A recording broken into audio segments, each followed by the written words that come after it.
Yang paling sederhana adalah naikin pajak. Naikin pajak, karena penghasilan terbesar dari era APBN itu kan pajak. Ya, naik 12%. Itu kalau buat gue tafsirnya seperti itu. Pertanyaan dari rakyat itu kan sederhana. Oke, naik 12%. Oke, pajak menjadi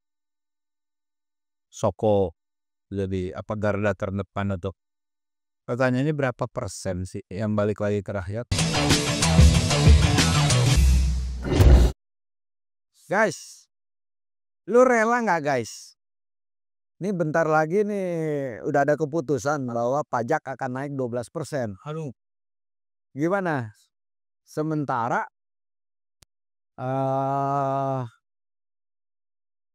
daya beli masyarakat sedang turun. PHK massal banyak terjadi. Nah, tiba-tiba muncullah kebijakan untuk menaikkan pajak 12% itu. Ini gimana nih guys menurut lu guys? Pengen tahu juga komentar lu guys.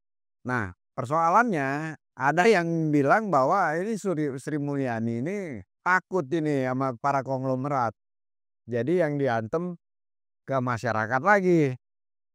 Atau kalau istilah Ahok, dari bangun tidur, dari lahir katanya sampai lu mati, lu kena pajak tuh semua katanya. Kuburan, pajak kuburan, pajak makan, pajak penghasilan, banyak sekali pajak. Nah, gimana, Le?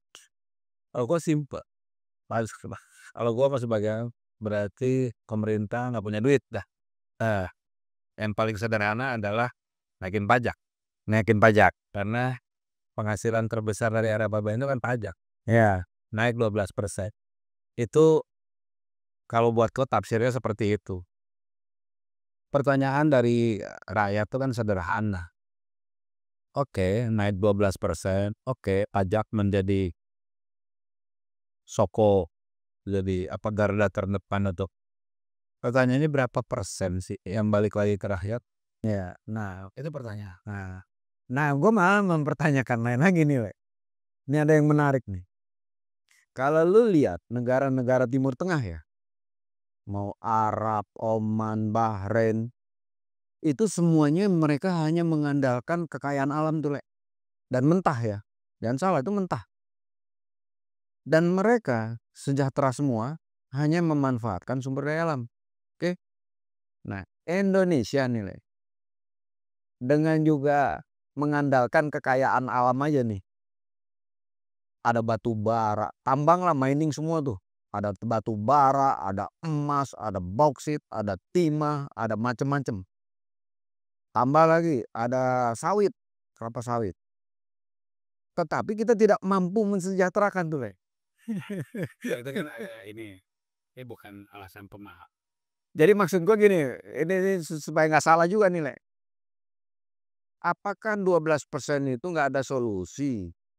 Apakah kita tidak masuk ke arah situ? Bayangin misalnya sekarang ya, kemarin kan adanya Prabowo, Hasim Jayawardikusumo, kan bilang itu potensi 300 triliun ya. Itu dari tambang tuh. Potensi ya.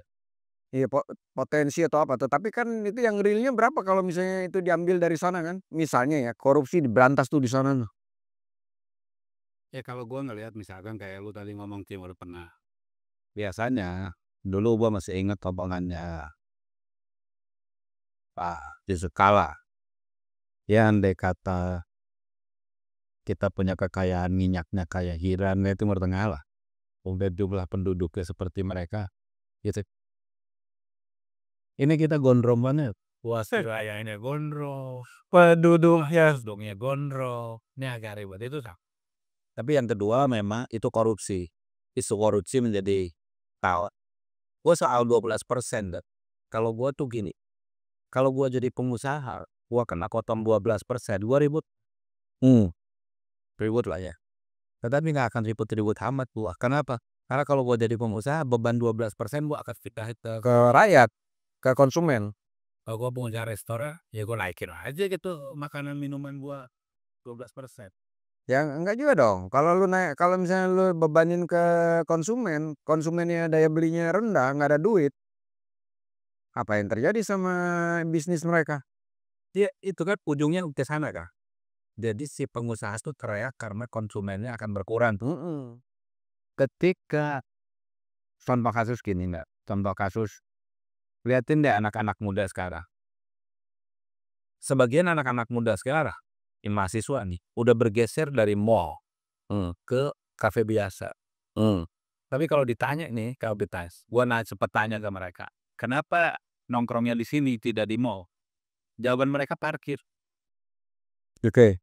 Karena parkir di mall 5.000 per jam, kalau dia nongkrong 4 jam 20.000, kata dia 20.000 itu udah satu cangkir kopi, kan dia. Iya. Sementara di kafe itu dia bayarnya cuma 5.000 kan, bener nggak? Nah ini sudah mereka hitung untuk mereka yang ke bawah. Udah mereka hitung hal-hal begini. Artinya, bagaimana kalau nanti 12% dan berkurang ke ujungnya apa sih? Ujungnya pemasukan berkurang.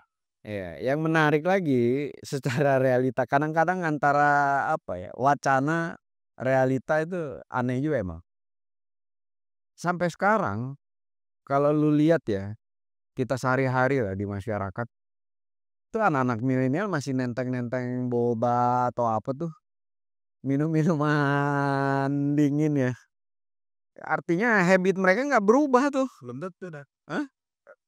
Lu lihat deh Lu enggak, coba lu lihat misalnya sekarang lu jual namanya teh, teh aja nih teh manis, es teh manis yang bisa lu buat di rumah sendiri, nggak perlu lu campur-campur, cuman teh kasih gula, kasih es. Ini sekarang masih tetap marak. Masih, tetapi kalau dilihat sih kafe, warung kafe lah, terutama kafe-kafe dari Pekas ke bawah itu. Umur mereka tuh cuma 8 bulan net kali. Bulan udah 9 itu Menggap-menggap. agak buka. Kenapa? Karena itu tadi mereka nongkrong berjam-jam minumannya itu. Artinya billingnya nggak nambah. Itu satu. Jadi anak-anak milenial itu nongkrong itu menjadi gaya hidup. Iya. Yang kedua yang penting ada WiFi. Nah, eh, kalau gua concern dengan tadi itu dengan pengusaha, khususnya pengusaha yang kelas menengah. Itu 12% itu berat banget. Sangat berat, pasti sangat berat. Cost produksi mereka pasti langsung melejit itu sih. Bener. Tapi menurut lu emang ada solusi lain? Ini dengan kayak sekarang. Nggak kayak saya kalau gua lihat pajak 12%, kedua presiden baru dilantik udah sebulan keluyuran. Itu nunjukin buat gua negara ini nggak punya duit. Hmm. Oh, agendanya Prabowo keliling apa? Ya pasti investasi. Nyari duit. Ya, tapi kan itu biasa, Le.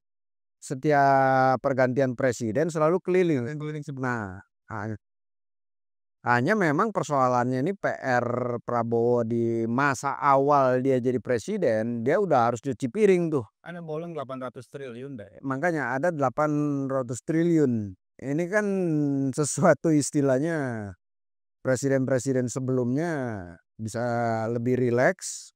Tapi ini belum apa-apa dia udah mendapat beban PR yang luar biasa ini. Ada bolong. Makanya kan misalkan PU ngomong tidak ada lagi mega project di PU. PU udah ngakuin. Iya.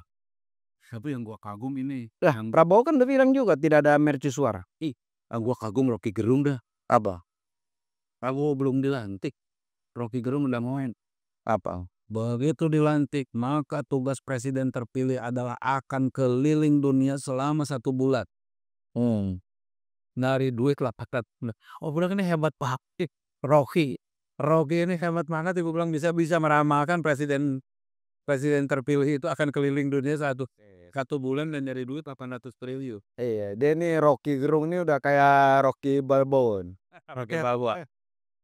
Tapi kembali ke tadi yang 12%, gua satu dengan kelas menengah yang hilang berapa tuh 10 juta 9 juta. kembali ke bawah. 12% itu gua khawatir itu akan nambah pengangguran. Apalagi inflasi katanya naik ya. Kalau inflasi muncul justru gua bagus. Karena Ini 5 bulan berturut-turut. deflasi. Iya, iya. Kalau inflasi naik kan berarti daya beli ada tuh, ada duit. Mulai muncul. Itu Aneh juga tapi, Le. apa tuh?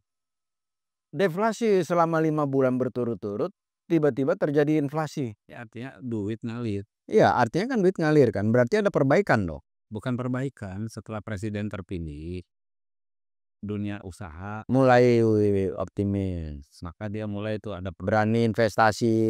dia misalkan kalau kita jalan ada perbaikan Perbaikan jalan. itu buang anggaran kayak ya biasanya anggaran 2023. Tapi gua mengkhawatirkan itu 12% itu akan menambah tekanan baru. Ya, tapi intinya adalah menurut lo, ini kebijakannya pemerintah, terutama dari Menteri Keuangan ya, Nggak ada duit memang nggak ada solusi lain? apa?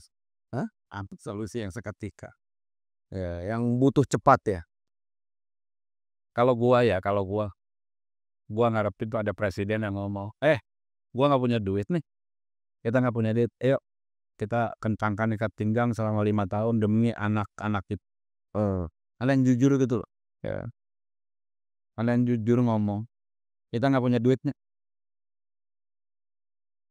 Ya. Ini sementara hasil oleh-oleh Prabowo nanti keliling Itu kan baru pada wacana ya, baru pada minat. Belum ada agreement. Itu kan baru berapa bulan kemudian tuh duit itu datang. Ya. Jadi kan yang real nih sekarang misalkan kelas tengah yang turun itu lu mau apain? Berarti kan lapangan kerja. Iya. Lapangan kerja itu kan berarti investasi di dalam nih. Ya, jadi memang guys, kalau dipikir memang pemerintah ini menetapkan kenaikan pajak ini sesuatu sudah di jalan buntu. Tidak ada pilihan, yang tidak kebijakan terpaksa, kebijakan yang tidak populer yang harus dijalankan ya. Seperti itu ya. Itu terjadi di Amerika, gua masih inget Bush senior mengatakan dalam kampanyenya, "Read my lips." Gak akan ada kenaikan pajak. Begitu jadi presiden naik pajak. Maka kemarin tidak ada satupun capres kemarin nih waktu pilpres gak ada satupun dari 3 capres itu nggak ngomong gua akan naik nih pas dan nggak akan pilek. Oke guys, tapi kesimpulannya adalah memang tantangan Paling muncul itu adalah kalau kenaikan pajak itu yang secara otomatis itu adalah kasus penggelapan pajak naik di Indonesia. Iya, itu lebih mengerikan itu. Itu yang lebih mengerikan. Skandal gede itu, Le. Skandal jepit. Skandal jepit. Oke guys, yang pasti adalah Presiden Prabowo mengawali kerjanya sebagai Presiden Republik Indonesia ini memang berat banget guys. Terutama tantangan ekonomi. Apa tuh? Naikin pajak 12% tapi mau nggak ya pemerintah ngejelasin secara detail bahwa duit ini akan masuk ke sekolah gratis, kesehatan gratis. Ya, artinya dari rakyat balik lagi ke rakyat ya, bisa dirasakan. Mau nggak dia ngejamin nih? Yang investasi 12%. Coba guys, gimana pendapat lu guys? Pendapatan lu gimana? Apakah makin morat-marit apa kagak? Saya bangga, saya resah, saya Indonesia. Kalian?